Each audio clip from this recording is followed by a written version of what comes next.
Salut à toutes et à tous, j'espère que vous allez bien, que vous gardez le moral. Nous ici, franchement, il fait froid, il y a le Mistral, il y a la tempête dehors. Oh, mais comme il fait froid, je promenais le chien 5 minutes.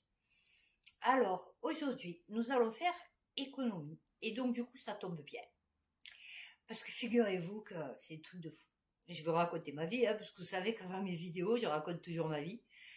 Figurez-vous que l'autre jour, parce que vous savez que bon, je suis quand même croyante.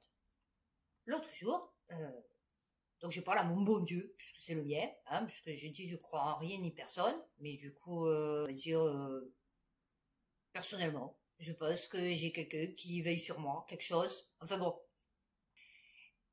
Et figurez-vous que donc je lui parle et je lui dis franchement ça serait bien, bon Dieu, que franchement je trouve, ouais je sais ça a l'air un peu cocon, mais bon, je lui dis ça serait bien que je trouve une place dans le secrétariat, franchement ça serait bien, mais qui c'est qui va me prendre, que je vous ai dit que je pouvais plus faire caissière, donc je m'étais lancée sur femme de ménage, puisque du coup, bon, voilà. Mais qu'à la base, moi, je suis secrétaire quand même. J'ai fait des études de secrétariat. Donc, en français, je suis très bonne. Et moi, les classements, vous voyez, ranger les documents, les courriers, tout, envoyer les mails, enfin, faire le travail de secrétaire, moi, c'est des trucs, ça j'adore. Vous voyez, c'est vraiment ma passion. Vous voyez, le secrétariat. Et pourtant, j'étais pas partie pour à la base. Vous voyez, comme quoi dans la vie. Donc, je me suis retrouvée à un lycée professionnel, en secrétariat. Alors que moi, à la base, le secrétariat, c'était pas mon truc, quoi. Et en fait, j'ai découvert que ça me plaisait trop. Et comme j'avais une facilité d'écriture pour faire les lettres, les trucs comme ça, j'arrivais facilement à faire la chronologie, vous voyez, à faire les paragraphes, machin et tout. Enfin bon. Et donc, du coup, ça a toujours été un truc qui me plaisait, secrétariat. Enfin, c'était mon métier, c'est ce que je voulais faire. Et donc, j'ai dit, oh mon Dieu, ouais, ce serait bien, secrétariat, même dans un truc un peu, vous voyez, pas trop top, mais bon, voilà, une entreprise familiale, vous voyez, où ils demandent, parce qu'il y en a plein, des gens qui ont des entreprises, vous savez quoi, ils savent pas écrire ni parler le français bien correctement, vous voyez ce que je veux dire, ils y arrivent pas, quoi. C'est pas parce que vous montez une entreprise que vous avez fait des études, en fait. Et donc, je me dis, ce serait bien que je trouve une place dans un truc comme ça. Bon Dieu, s'il vous plaît, je peux pas rester comme ça, machin et tout. Euh, Franchement, je stressais, vous voyez. Ce matin, je fais mon ménage. De fou. Ce matin, je fais mon ménage. Le téléphone, il sonne. Alors, déjà, ce matin, je me réveille et je me dis, ouais, je vais quand même lancer des CV dans les trucs où ils demandent pour vendeuse, vous voyez, des trucs comme ça. Je me suis réveillée d'entrée ce matin comme ça parce que j'avais mal à l'épaule, j'ai pas dormi de la nuit et j'étais fatiguée. Et donc, du coup, ce matin, me levant, j'ai pensé à ça. Ok. Donc, je fais mon ménage, le téléphone, le portable, il sonne. Un 06. Je dis, ouais, peut-être c'est parce que du coup, à Pôle emploi, ils m'ont dit de faire un truc, vous savez, un suivi avec un prestataire privé, vous voyez, qu'on paye. Donc, je devais faire ça, mais bon, ça, j'en ai pour 3 plombes, pour savoir le métier que je voulais faire et tout, enfin bon. Donc, je me dis, peut-être c'est eux qui appellent, pour savoir, enfin, je sais rien, enfin bon. Donc, je décroche. C'est un truc de fou. Et au téléphone, j'entends un mec, vous voyez, avec un petit accent étranger. Oui, bonjour, voilà, je vous appelle parce que en fait, c'est pour un emploi. Je suis d'accord. Non, non, mais attendez, c'est le truc de fou. Je vous jure, c'est le truc de fou. Depuis ce matin, je me suis pas remise encore. C'est pour un emploi. Je dis, ouais, d'accord. Il me dit, c'est pour secrétariat. Je dis, mais comment vous avez eu mes coordonnées? Alors, il me dit, ben, c'est sur Internet. Donc, au début, je pense que c'est des trucs tout pourris, vous savez, parce que des fois, ils vous appellent, mais c'est des arnaques, vous voyez? Ou c'est des trucs de fou, quoi. Comme une fois, récupérer les loyers des gens. Ouais, je sais, je vais aller récupérer les loyers des gens. Non, le mec est malade mental. Bon, fait, je suis sur Internet et j'entends une femme qui parle derrière. Alors, il me dit, attendez, quittez pas, je vous passe à la dame responsable. C'est bon. Je dis, d'accord. Et donc, elle me dit, oui, j'ai vu votre CV sur Pôle emploi. D'accord. Et aucun rapport, mon CV sur Pôle emploi. Fait bon, j'ai marqué études de secrétariat, mais je veux dire, bon, c'était en 90, quoi. Je vois le truc. Bon, entre-temps, j'ai fait autre chose. J'ai rien fait, du coup. Mais je veux dire, mon métier, j'ai fait caissière, j'ai fait, vous voyez, le bar, serveuse, j'ai fait, bon, j'ai tenu un commerce, de commerce, mais bon, c'était pas, voilà, c'était pas non plus un truc de fou, quoi. Et donc, elle me dit, oui, c'est au Cap Pinède, d'accord. Elle me dit, on est une entreprise de transit. Je suis d'accord. Donc, les trucs de bateau, là, les containers, les machins, enfin bon, j'ai d'accord, ok. Elle me dit, voilà, elle me dit, nous, on a besoin, vous savez vous servir d'un ordinateur? J'ai dit, ouais. Elle me dit, vous savez envoyer des mails? J'ai dit, ouais. Elle me dit, c'est pas grave s'il y a des fautes d'orthographe. J'ai dit, non, mais j'en fais pas. Elle me dit, bah voilà, elle me dit donc ça serait 35 heures par semaine, 1 500 euros. Elle me dit par contre, elle me dit, vous avez une voiture? Alors j'ai dit, non, j'ai un scooter. Elle me dit, mais vous avez le permis? J'ai dit, oui, j'ai le permis. Elle me dit, ah, parce que des fois, avec la voiture de la société, il va falloir aller chercher les clients au port. Ah, j'ai dit, d'accord, ok. Bah ça va, y a pas de souci. Donc j'ai rendez-vous demain. Donc je vous tiendrai au courant de la suite des opérations. Non, non, mais c'est un truc de fou. Je demande rien à personne. Les gens m'appellent pour travailler. Non, non, mais il y a qu'à moi que ça arrive. Non, non, mais je vous promets que je m'étonne pas. Il y a qu'à moi que ça arrive. Je n'ai envoyé aucun CV. Je n'ai rien fait depuis 3 mois. Pourquoi tu m'appelles maintenant pour un poste de secrétariat? Non, non, mais c'est un truc de fou. Donc c'est pour ça que je vous dis, moi, à la base, je suis croyante. Parce que j'ai pas le choix. Un jour, un pote, il m'a dit, oui, tu crois pas aux extraterrestres, mais tu crois en Dieu. Pourquoi tu l'as déjà vu, Dieu? J'ai dit, non, mais j'ai des signes tous les jours. Je te jure que j'ai des signes tous les jours. J'ai pas besoin de voir physiquement quelqu'un. Tu vois? J'ai par contre, oui, enfin, pas tous les jours, mais façon de parler, j'ai des signes. Voyez, voilà, comme là. C'est quoi le délire? Pourquoi m'appelez-moi? Voyez? Donc voilà. Donc quand Macron, il a dit, oui, il faut traverser la rue pour trouver du travail, eh ben, moi, j'ai même pas besoin parce que moi, on m'appelle chez moi. Non, non, mais c'est un truc de malade. Non, non, mais je vous dis qu'il y a qu'à moi que ça arrive, que j'ai que des trucs de fou qui m'arrivent dans ma vie. Voilà. Donc, du coup, aujourd'hui, on va faire, comme j'ai dit, économie. Alors, on va commencer par libération.fr. Baisse de la consommation de gaz et d'électricité. Ça se fait au détriment de la production industrielle et donc des emplois. Mais non, il a dit, on est en plein emploi. Mais qu'est-ce que tu racontes? Mais tu dis n'importe quoi. Oui, j'allais dire un gros mot. Ah oui, il faut plus maintenant, YouTube, hein, oh. Non, non, non, mais ils nous prennent vraiment pour des corps. Attendez, non, non. Positive pour le portefeuille des Français. Non, non, mais attendez. Le mec, s'il vous marque dans la... Positive pour le portefeuille des Français et l'environnement, la chute de la demande d'énergie depuis plusieurs mois représente toutefois un problème pour le secteur de l'industrie, analyse Nicolas Goldberg, spécialiste des questions énergétiques. Jusque-là, tout va bien. Oh, non, non.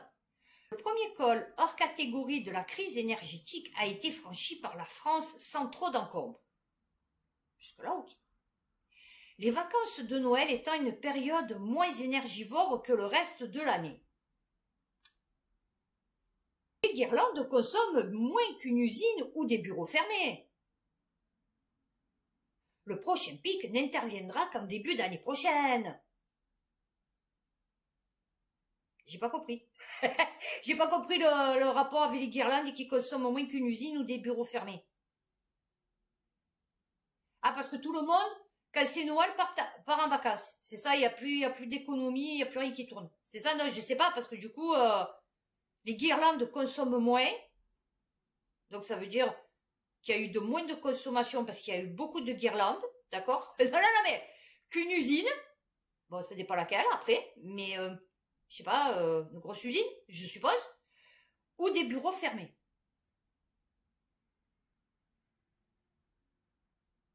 Ouais, là, c'est plusieurs bugs en même temps, là. C'est quoi son délire? Qui c'est lui? Nicolas Goldberg, spécialiste des questions énergétiques. Ah ouais, non, non, mais change de métier. Ouais, ouais, reconversion, comme moment, reconversion. Ah oui, oui, oui. Le spectre des coupures de courant est évité grâce à une réduction. Oui, donc à plus de guirlandes. Et donc, oui, c'est ça. Donc moins d'usines et de bureaux fermés. Non, j'essaye de comprendre. Vous voyez, ça parabole. Ouais, ouais, parce que là, on en est sur de la parabole, là. Alors, mais la tendance est plus inquiétante du côté de l'industrie ou de non... Oui, alors, il fallait sauter le départ. Oui, il fallait pas dire ce qu'il avait dit. Ouais, ouais, faut pas... En fait, il faut pas que tu dises ce que tu penses, en fait.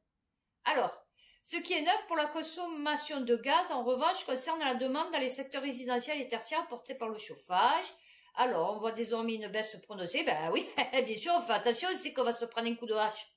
Alors, la quantité disponible d'arène qui permet à des entreprises, notamment très consommatrices, d'obtenir une énergie à tarif régulé. Oui, que c'est nous qu'on paye. Et bien moins onéreux. Ah oui, pour qui permettent de mieux amortir les prix que les aides fournies pour le gaz. Ben, supprimez-les alors. Le premier pic de consommation de cet automne est passé. Quelle première conclusion? Alors, je m'attendais à ce qu'on ait moins de marge, mais les interconnexions énergétiques européennes ont très bien fonctionné et la baisse de la demande également. Ah ouais, donc du coup, tout va bien, quoi. Ça va encore mieux, donc on se demande pourquoi il y a une augmentation. Alors, pour les prévisions de janvier, je suis un peu plus optimiste qu'il y a quelques mois. Oula. Alors déjà, rien qu'avec ton histoire de guirlande, tu vois, ton optimisme est tout relatif. On pourrait désormais ne pas avoir de coupure d'électricité ce mois-là. Ah, on pourrait, d'accord. Mais ouais, communiquer afin de confirmer ce scénario. Alors, tout d'abord les prix, car si des tarifs élevés entraînent une baisse presque mécanique de la demande, ah oui, ça serait au détriment de la production, oui. Alors ensuite, il faut voir où les stocks de gaz en seront en sortie de l'hiver. S'ils sont remplis à 30... Oui, parce que là, il vous explique que cet hiver, ça va être compliqué, machin et tout. Mais les gars, on n'a plus de gaz. Donc cet été, pour les entreprises, ça va être aussi compliqué. Vous voyez, pas pour les particuliers, mais pour les entreprises, ça va être pareil. Ah ouais, non, mais alors lui, spécialiste des questions énergétiques. Ouais, ben écoute, chargé au boulot. Ah ouais, non, mais là, alors, mort de rire. Les guirlandes, imagine. Non, mais... alors... Ah oui, je voulais revenir sur ça. Parce que vous savez que ça tourne sur Internet, qu'il y a un mec, il a dit, oui, je sais pas qui c'est d'ailleurs, ce trou du cul, qui a dit que, oui, mais à 70 ans, il travaille, au Japon, il travaille jusqu'à 70 ans. D'accord? Oui. Tu peux dire qu'au Népal, ou au Pérou, les mecs, ils travaillent jusqu'à 80 ans aussi. Non, parce que du coup, eux, ils travaillent jusqu'à 80 ans, ils n'ont pas de sécu, ils n'ont pas de chômage et ils n'ont pas de retraite. D'accord? Puisque c'est des agriculteurs qui cultivent leurs champs. Donc eux aussi, tu peux les prendre et dire, oh ouais, mais regardez, les Népalais, hein, quand ils cultivent leurs champs, ah, bah, il y en a, ils ont 90 ans. Oui, c'est sûr. Ma foi, ils ont pas le choix, en fait, tu vois, sinon ils mangent pas, les mecs. Donc, il est allé nous sortir que, au Japon, ils travaillent jusqu'à 70 ans. D'accord? Donc, il faut comparer aussi, comme je dis, le chômage, la retraite et la sécurité sociale. Est-ce qu'ils ont les mêmes droits qu'en France? Hein? D'accord? Et un jour, j'avais vu un reportage sur Arte, parce que là, du coup, je me suis réabonnée sur Arte, c'est trop beau, j'ai regardé le truc des mousses. Oh, j'adore. Bon. Donc, lemonde.fr, de plus en plus de Japonais âgés se font arrêter pour profiter de la prison. Voilà où le mec, il veut qu'on finisse en prison. Oui, parce que comme ils n'ont pas de retraite, peu cher, donc du coup, ils sont mieux traités en prison. Donc, tous ceux qui ont le minima retraite, préfèrent mieux aller en prison que dans un EHPAD ou je sais pas où, parce que c'est gratuit. Non, mais c'est bien, c'est ce qu'il veut. Et lui, il veut qu'on finisse comme les Japonais, comme les vieux Japonais. Hein? Oui. Ah bah non, mais lui, il finira pas comme ça. Ah oui, bah non. Oui, lui, c'est pas le 15 000 € par mois. Donc lui, il finira pas comme ça. Un homme de 92 ans est pris en charge par une aide-soignante à l'infirmerie de la prison de Tokushima, au Japon. Demain, j'irai à la prison voir un ami. Ce n'est pas un criminel. Il a mon âge, 78 ans. Il a été arrêté pour un vol à l'étalage dans une supérette. Il voulait se faire arrêter. En prison, il a chaud, il est nourri. Et s'il est malade, on s'occupe de lui. Comme il est récidiviste, il en a pris pour 2 ans. Un jour, il faudra peut-être que je fasse comme lui. C'est bien. C'est ça qu'ils veulent? Hein? Ah oui, c'est ça qu'ils veulent. Non, c'est magnifique. Oui, non, mais parce que quand il faut comparer, on compare, hein. Oui, non, parce que moi, je vous ai dit, j'ai une très bonne mémoire et je me rappelle de tout, quoi, en fait. Donc, je me rappelais que j'avais vu ça. Alors, lemonde.fr, donc du coup, je l'ai mis en économie, puisque bon, à La Réunion, le fardeau de la dette de la nouvelle route du littoral. Ouais, j'en avais parlé il y a très très longtemps de cette route. Voilà. Mayotte autopsie la gestion calamiteuse de cet axe stratégique de 12,3 km reliant le nord et l'ouest de l'île et emprunté par environ 85 000 usagers quotidiennement. Alors, elle représente un fardeau pour les finances d'une collectivité de la taille du Conseil régional de la Réunion, maître d'ouvrage du projet. Le coût de la NRL, puisqu'elle s'appelle comme ça, est estimé à 2,5 milliards d'euros. 2,5 milliards d'euros. Non, non, mais on envoie 200 millions d'euros par kilomètre. Bon, ça, les Français s'en foutent. Hein? Ah oui. Le budget, vous prévoyez 1,66 milliard. Oui, d'accord, mais fait bon, même avec 1,66 milliard, un manque de fiabilité d'actualisation de l'information à destination des élus régionaux. Ah oui, mais Mesquinette, je savais pas les informations. Ah oui. Ah moi, c'est pour ça. C'est un manque d'informations. Ah ouais. Crise de l'énergie, 20minutes.fr. Tous les jours, je pense raccrocher, déplore un kebabier. On va plus avoir les kebabs. Ah, maman, j'aime les kebabs. L'explosion des prix de l'électricité et du gaz met en difficulté de nombreuses professions. Chez les artisans, si l'on a beaucoup parlé des boulangers, ils ne sont cependant pas les seuls à souffrir. Ah oui, mais c'est les boulangers qui font ouais ouais. Eh ouais, parce que les trois quarts, les boulangers, c'est des blancs. Et les blancs aiment bien faire ouais ouais. Ah oui. Que les kebabiers sont un peu plus, voilà, un peu plus tentés, on va dire. Et eux, ils se démerdent, tu vois, en fait. Ils viennent pas pleurer à la télé. Ah oui. Le 23 janvier, les boulangers seront dans la rue. Ah oui, il paraît qu'il y a les... Attendez, c'était quoi qui... Non, c'était les boulangers, non? Les restaurateurs? Enfin, soi-disant, ils ont fait une manifestation, ils étaient 4. Ouais. Alors, à Lille, les restos de street food qui sont reconnus, récemment ouverts ou en phase d'implantation subissent chacun à sa manière. Eh ouais. Les boulangers ont été le fer de lance du ras-le-bol des artistes. Ah bon?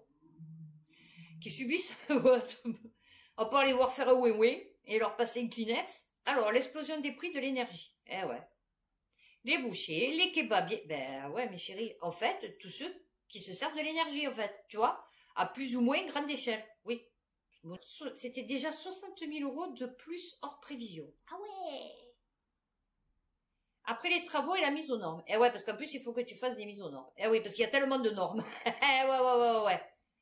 Alors, pour ces artisans, les leviers sont peu nombreux pour absorber les hausses de charges. Ah bah, tu vas te démerder, hein, mon chéri. Tu vas nous faire un kebab avec 5 euros, tu sais. Ah, c'est bien. Ben, on va avoir les kebabiers aussi au chômage, hein? Non, mais ça va, Nono, il a dit, ouais, on va mettre l'économie russe à genoux. Pouh! Bon, là, pour l'instant, nous, on est à plat ventre, hein. On lèche le bitume, on va dire. Europe.fr.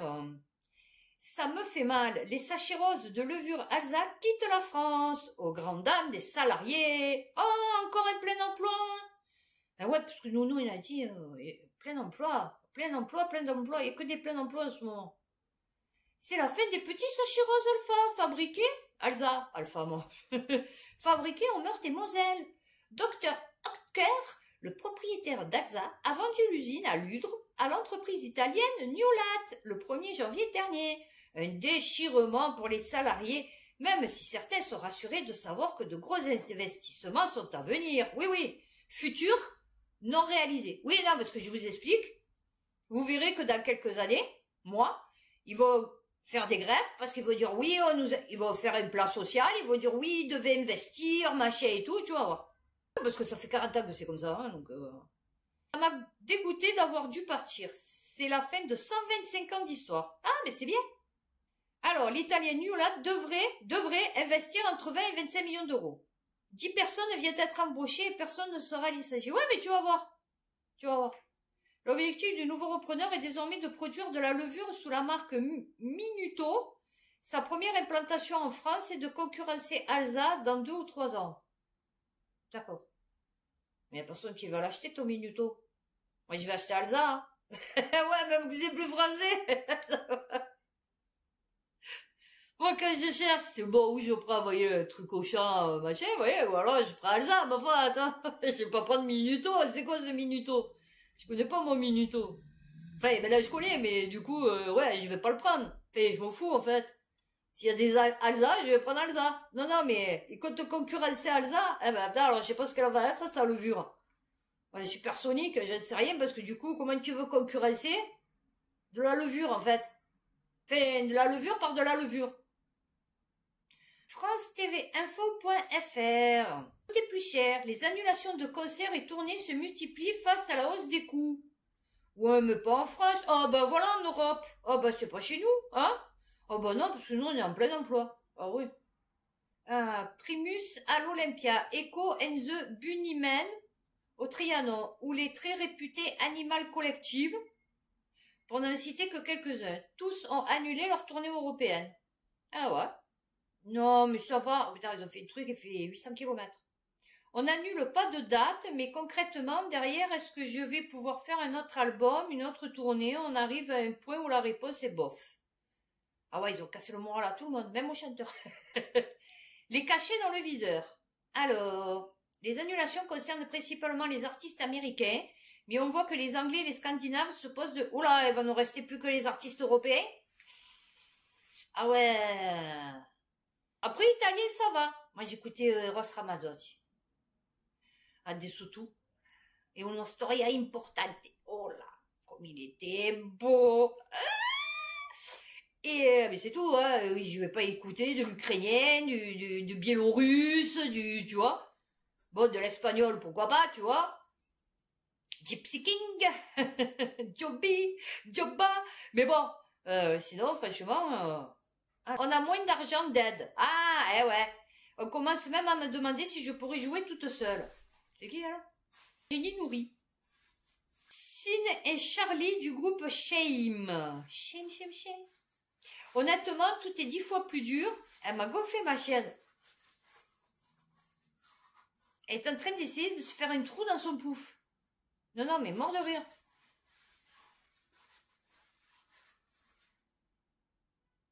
Elle est pas bien. Elle s'est fait son trou.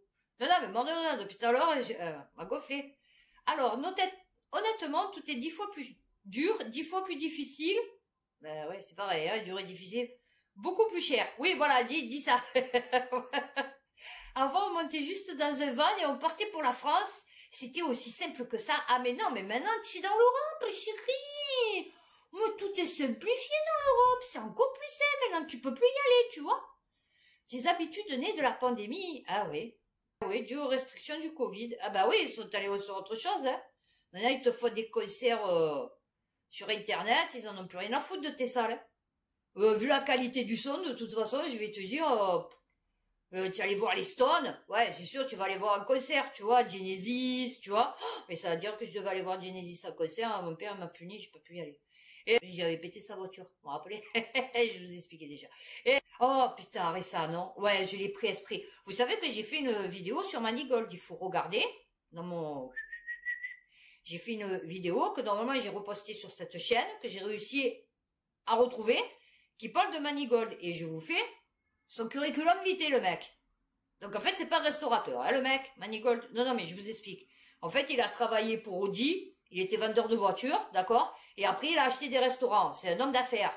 Point barre. C'est pas un restaurateur. Un restaurateur, c'est celui qui fait le restaurant, tu vois, qui est dans son restaurant, qui s'occupe du chef, du machin, du truc, du chose, qui gère. Lui, non. Lui, c'est un homme d'affaires. Il paraît qu'il a pleuré. Je l'ai vu en train de pleurer. Mon Dieu, la tête qu'il a. Oh, non, mais s'il te plaît. Oui, voilà. Arrête de te gaver et laisse les artisans travailler. C'est celui qui avait fait resto ouvert alors qu'il leur a dit de fermer à la fin. Non, mais mort de rire. Le représentant des restaurateurs. Non, pas du tout. Non, le représentant d'une certaine catégorie de restaurateurs, si tu veux dire comme ça. Mais c'est pas... il représente personne, lui. Non, mais... J'explique. C'est comme Pelou, il représente personne, en fait. Lui, ses émeutes pour la vaccination, vous vous rappelez? Non, mais mort de rire. Ah oui, ça... Il y en a un, il a dit que soi-disant... Il a dit que soi-disant... les prix vont augmenter dans les grandes surfaces, parce qu'avec la nouvelle loi qu'ils font, c'est... je sais pas quoi, genre Coca, il pourra décider lui-même du prix.